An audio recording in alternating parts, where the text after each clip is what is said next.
Hey guys, Garrett here. Today I want to show you the interior transformation of my rental house.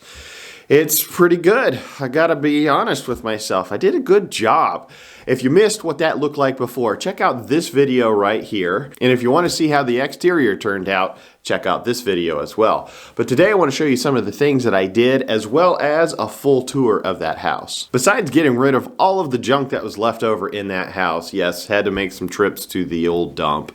But there was also some wall repair that had to be done. So the first step was to cut out all of that damage and then get ready to repatch it. And of course you got to put some backing pieces in so that your drywall has something to attach to. And then put the drywall in, and then it's mud time. But as you can see here, there were a lot of nails that actually popped through, and I hate when people use nails to hold in drywall. Over time, the expansion and contraction pushes that nail out and it pops the mud that's sitting over it. So I dig all of those out if I can and replace them with screws. Of course, lots of mudding all over the place around the windows where they put blinds up, the different screw pop holes that we had to do. They made little dents and divots in the sheetrock. Just everything had to be patched.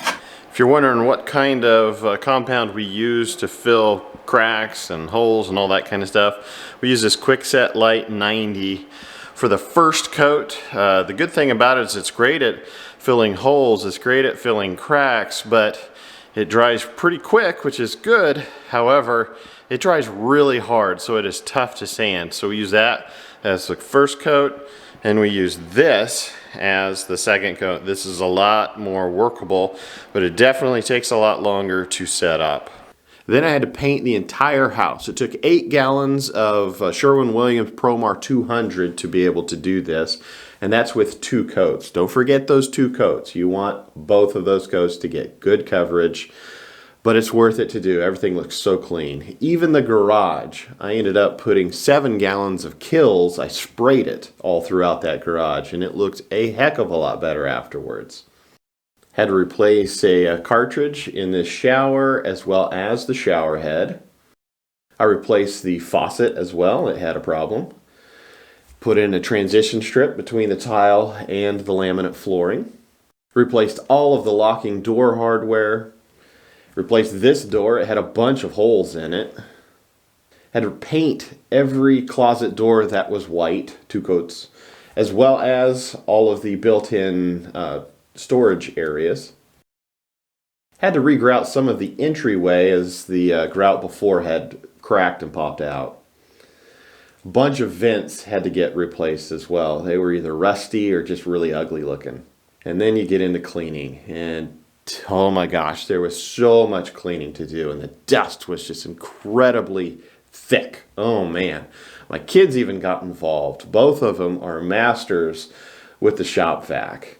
But my wife even had 30 hours of cleaning. That doesn't include what I did. This is what it looks like afterwards. Brand new carpet, fully painted, all the trim, as well as the walls and the doors.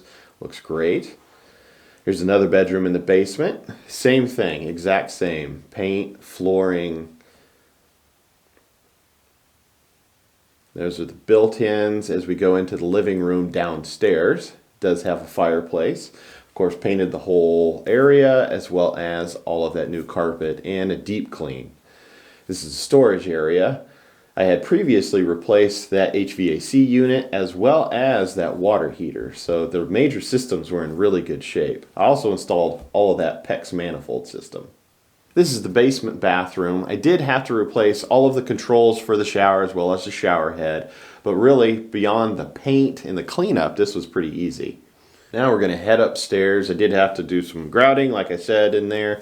Painted the front door, new knobs, painted the whole area, new paint. Here's the master bedroom. Carpet, paint, cleaning, bulbs, all the stuff that you generally have to do. Had to rehang those closet doors. This is the other bedroom on the main level. Carpet, painting, and the new door. This is the main floor's bathroom. Not too bad, really. Just paint. Had to replace that cartridge as well as that shower head, but a deep clean. It definitely took a deep clean. And then we head into the living room space, which, again, very, very dirty. Lots of little divots and holes in the walls, but I was able to fill all of those, paint the entire area, clean it. We go right into the kitchen, which I had previously completely gutted, and it looks fantastic. Overall, I thought this house turned out really well. You know, if there was a problem that came along that we found, we went ahead and fixed it just so that the next person doesn't have to. You know, my goal with any of these properties is to give them a turnkey property.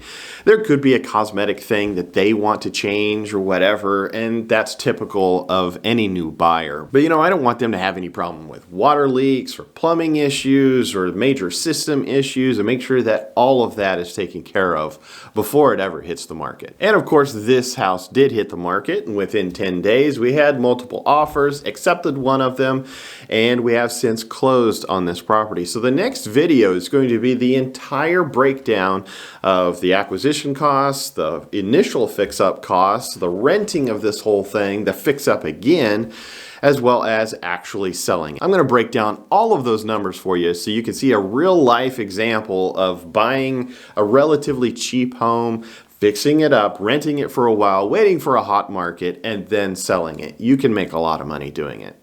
Thank you guys for sticking around. Make sure to hit that like button down below as well as subscribe. I'll see you next time.